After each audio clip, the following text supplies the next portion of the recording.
Assalamualaikum warahmatullahi wabarakatuh. Bismillahirrahmanirrahim.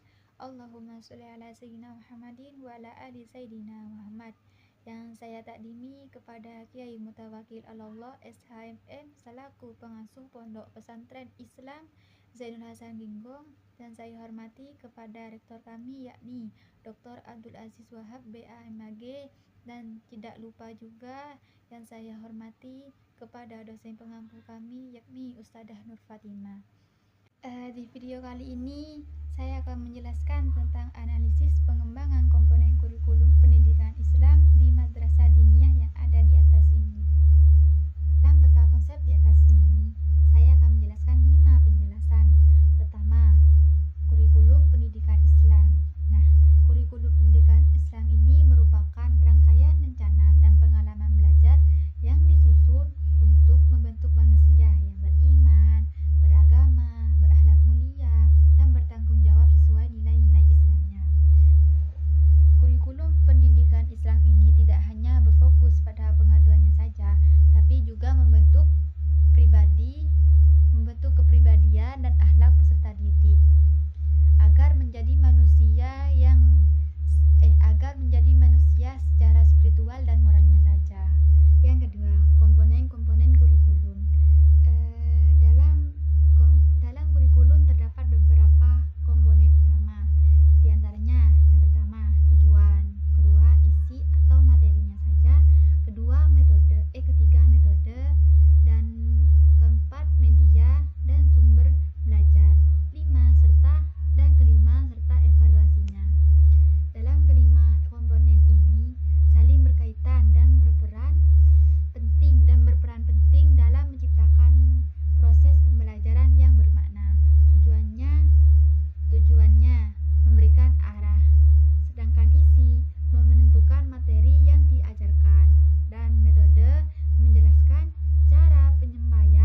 kurikulum dilakukan untuk membantu santri.